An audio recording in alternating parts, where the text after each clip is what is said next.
les archétypes et l'astrologie. Carl Jung appelait les mythes les grands rêves de l'humanité. Ces grands rêves ont pris naissance dans l'histoire des hommes, dans l'histoire du monde. En tant qu'astrologue, nous avons tendance à oublier cette magie qui animait nos ancêtres, ces légendes, ces traditions du passé.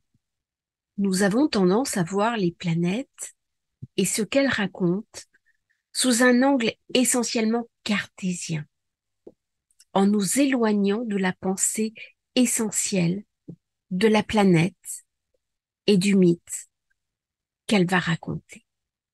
Et c'est en renouant avec la compréhension du mythe que nous pouvons véritablement intégrer ce qu'est l'astrologie.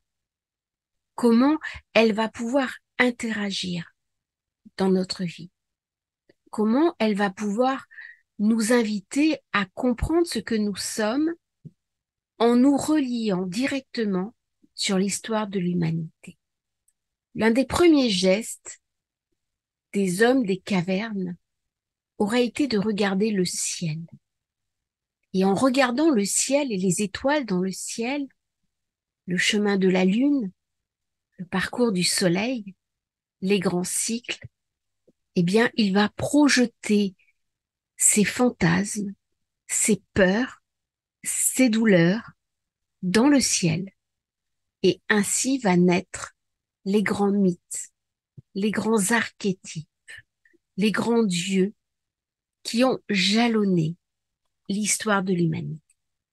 Le mythe est une construction imaginaire qui se veut explicative des phénomènes cosmiques, psychologiques, sociaux, en revisitant quelque chose, par exemple un ouragan, la foudre, la famine, la prospérité, sous la forme d'un dieu ou d'une déesse. Le mythe, au départ, est porté par la tradition orale, mais le mythe est une forme pensée qui va engendrer un archétype.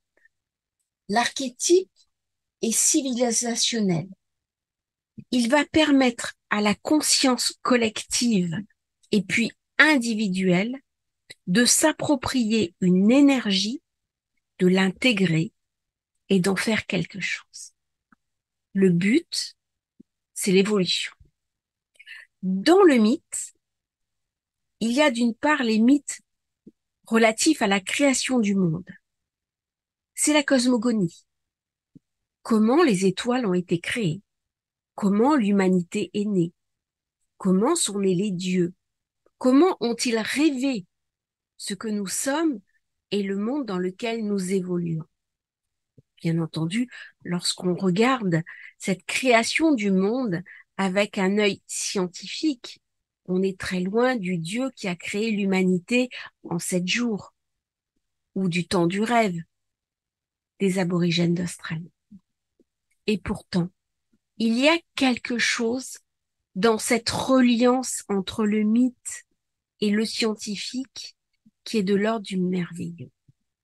Alors le mythe parle aussi des phénomènes naturels astronomiques, météorologiques, géologiques. Il parle du statut de l'être humain, quels sont ses rapports avec le divin, avec la nature, avec les autres individus.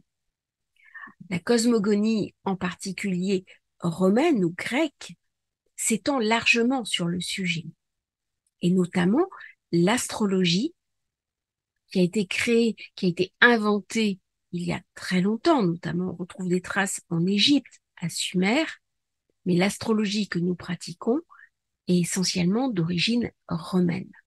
Et c'est ainsi qu'on retrouve le nom des grandes divinités romaines, que ce soit Vénus, Mars, Mercure, Jupiter, Saturne, Pluton, Neptune, Uranus. L'étude des mythes, c'est la mythologie. comment ces grandes divinités ont des caractères, comment elles vont interagir avec nous, comment elles vont se structurer à l'intérieur de nous. C'est-à-dire que nous ne sommes pas seulement une personne, non seulement dotée de raison et de conscience, mais nous sommes aussi un individu porteur d'une histoire ancestrale qui nous relie à tous les autres individus de cette même culture. Ainsi, le mythe va s'illustrer à travers la légende, le conte, le roman. Et d'une certaine manière, ce mythe va raconter notre inconscient. Il va raconter ses souffrances, mais il va raconter aussi ses possibles et sa capacité à se transformer, à s'alchimiser. Le mythe implique toujours des personnages merveilleux, comme des dieux. C'est ainsi que nous retrouvons les différentes planètes de l'astrologie. Pourquoi est-ce que globalement, nous continuons la tradition de donner aux astéroïdes que l'on trouve des noms de divinités romaines, que ce soit Cérès, que ce soit Vesta, que ce soit Pallas? Eh bien, on continue dans cette tradition. Alors, le mythe se déroule dans un temps primordial, lointain, un temps hors de l'histoire. Le mythe a beaucoup à voir avec Saturne dans sa version temporelle, telle qu'on la trouve dans le Verseau ou même dans le Capricorne en tant que maison 10, quelque chose qui est le plus élevé et qui en même temps se trouve à l'intérieur de soi. C'est l'âge d'or, c'est le temps du rêve, le, le mythe cosmogonique, le mythe de l'identité, le mythe de l'origine. Il y a toujours une relation entre le mythe et le religieux, le sacré, la co-création du monde. Et dans le mythe, il y a également la trace et l'invitation au cérémoniel. Le cérémoniel qui va raconter les différentes étapes de notre vie que sont la naissance, les initiations, le mariage et les funérailles. Ainsi, le mythe va jalonner l'existence des sociétés, mais aussi l'existence de chacun d'entre nous. On retrouve le mythe dans toutes les traditions ancestrales, dans le chamanisme, dans les sociétés agraires, dans les sociétés à tradition orale. Est-ce que la société moderne s'est coupée du mythe? Absolument pas. Nous l'avons juste revisité en utilisant certains supports comme les films, la vidéo, qui vont réexploiter les mythologies anciennes. On s'est rarement autant intéressé à l'histoire des civilisations anciennes, à l'Antiquité, aux vieux rêves qu'à l'heure actuelle. L'astrologie ne serait pas possible sans le mythe, sans l'idée que nous interagissons avec les étoiles, sans idée que les étoiles qui sont dans le ciel sont la représentation de ce que nous sommes à l'intérieur de nous-mêmes. Il y a donc un lien précis, un lien intime, un lien fondamental entre ces étoiles, ces planètes qui sont porteuses d'un mythe et moi-même en tant qu'entité incarnée sur Terre. Alors le mythe, le sens du mythe s'illustre dans la tradition orale, dans les enseignements, des origines à maintenant. Et ça va se transmettre comme cela, de génération en génération. Puis, à un moment donné, il y a le deuxième élément qui est la distorsion du mythe. La distorsion du mythe est quelque chose que l'on va voir en astrologie à travers les planètes en exil. Comment une planète va être brusquement chassée de chez elle. comment est-ce qu'elle va perdre son lustre et sa splendeur? Qu'est-ce que cela va engendrer lorsqu'elle se retrouve en exil? Eh bien, la distorsion du mythe, c'est par exemple lorsqu'il y a un changement dans l'évolution du mythe. Prenons un exemple. L'âge du taureau était un âge principalement orienté vers la fonction agraire, vers le matriarcat, vers la graine qui germe à l'intérieur du sol et qui va petit à petit germer et nourrir la population. Il y avait à ce moment-là des prières aux déesses, des cultes agraires, des cultes ancestraux aux déesses lunaires. Cette fonction lunaire matriarcale a chuté au moment du passage dans l'âge du bélier. Et c'est au contraire le mythe solaire qui a pris la place. Le soleil est exalté en bélier. La société patriarcale, basée sur le combat, sur la conquête, sur la guerre, a pris la place des anciennes sociétés matriarcales lunaires. Ainsi, la domination féminine, par le biais de la terre, avec des cultes où les femmes étaient toutes puissantes, c'était les cultes à la déesse mère, où les prêtres à Cybèle, par exemple, s'émasculaient, où on connaissait la prostitution sacrée. À Sumer, eh bien, cette sexualisation du rapport au divin va complètement s'inverser à l'opposé, et au contraire, la vénération par le biais du culte va se faire dans l'interdiction de la sexualité avec les vierges dédiées à Vesta, qui étaient les gardiennes du foyer, qui étaient les gardiennes du feu sacré. C'est-à-dire qu'alors que avant la femme était libre dans son corps et d'exister dans une quasi-égalité à l'homme, eh bien là, au contraire, elle va être enfermée à l'intérieur de la maison, elle va être cachée, elle va être voilée, et sa sexualité va être niée. Et donc, cette sexualité religieuse va, dans un cas, être tournée vers l'extérieur, et dans l'autre cas, en inversion par exil, tournée vers l'intérieur et complètement modifiée, refoulée, déformée. Et ça va complètement changer le rapport que nous avons tous, par exemple, avec la sexualité. C'est-à-dire que là où il y avait égalité homme-femme, ce qu'on est en train de revivre avec l'ère du Verseau, où l'ère du Verseau, il y a deux eaux en fait dans le Verseau. C'est un signe double. Donc ça va forcément signifier une égalité homme-femme. L'égalité homme-femme, elle est en train d'être poussée en avant par le retour en force des astéroïdes, notamment Cérès, notamment Vesta, Pallas, Junon. Bon, c'est les astéroïdes qui poussent à un meilleur rapport de force entre le masculin et le féminin. C'est pas la toute-puissance du matriarcat, c'est pas ça. C'est un rééquilibrage.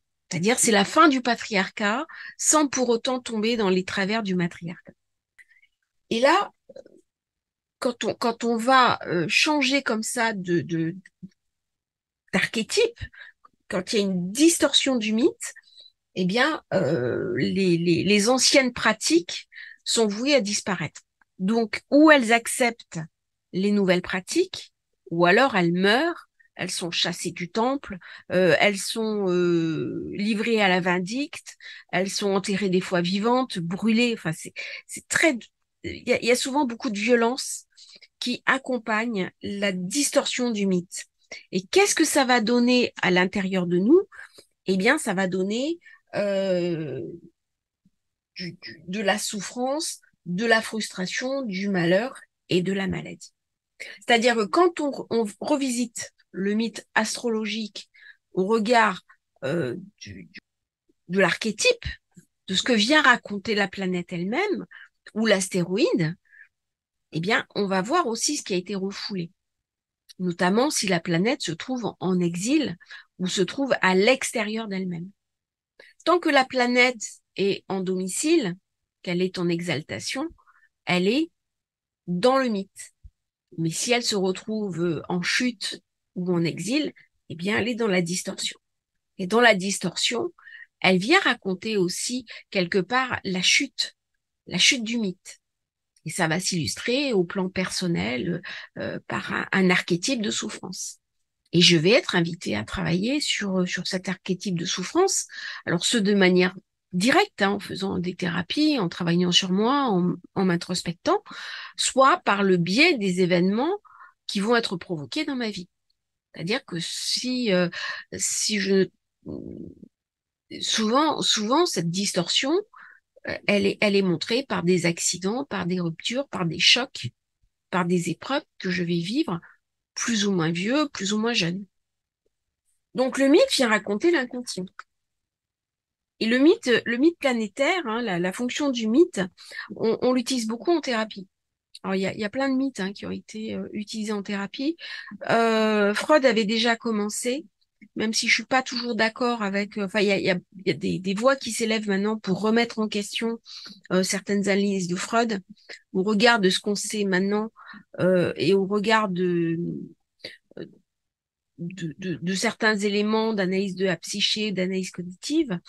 Mais un auteur qui a beaucoup exploré le mythe, c'est Jung, en travaillant sur l'inconscient collectif notamment.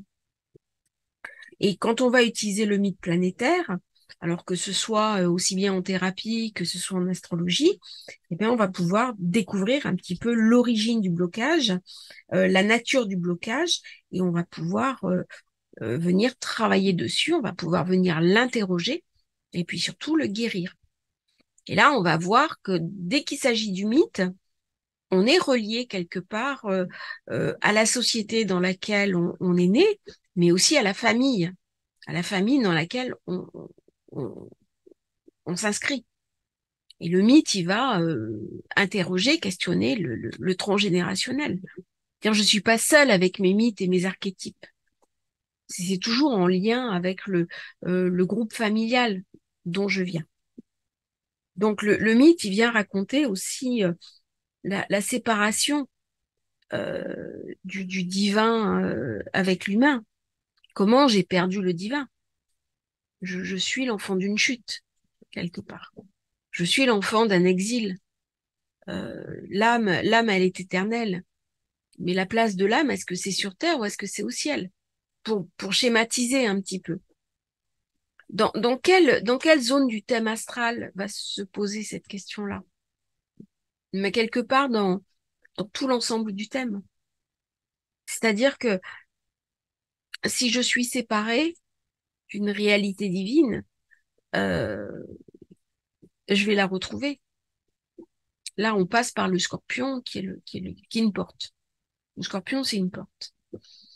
Il y en a d'autres dans le thème de naissance. Mais le scorpion, c'est mort et résurrection. Un scorpion va dire, soit j'ai très peur de la mort, parce que je vais me faire dévorer, soit j'ai très peur de la mort parce qu'il n'y a rien derrière, euh, soit c'est une nouvelle vie qui commence. Donc, il n'y a jamais de mort. Et pour finir ça, cette histoire du mythe, ça a beaucoup à voir avec Pluton. Mais toutes les planètes, de toute façon, viennent raconter un mythe.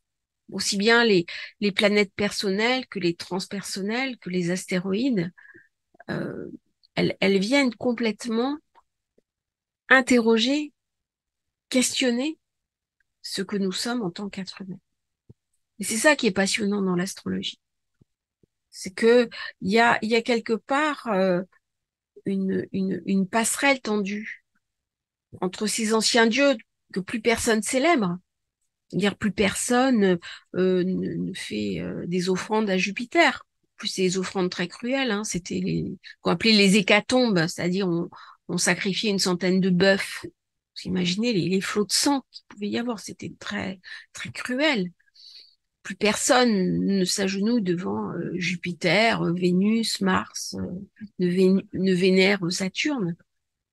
Mais il reste la trace dans l'idée de ces anciens dieux à travers l'astrologie. Et l'astrologie, elle concourt complètement du mythe. L'astrologie, elle fait partie intégrante du mythe. Et je pense que c'est une des raisons pour laquelle l'astrologie est autant pratiquée, autant appréciée, parce que quand on fait de l'astrologie, on se relie sur l'origine de nous-mêmes, mais pas uniquement de notre personne, de l'humanité tout entière. Voilà, c'était une vidéo peut-être un peu moins pratique, un peu plus théorique. Je vous remercie hein, de votre fidélité. Je vous souhaite une bonne écoute. Merci de liker la vidéo, de commenter, de vous abonner à la chaîne et puis à bientôt pour un nouveau partage.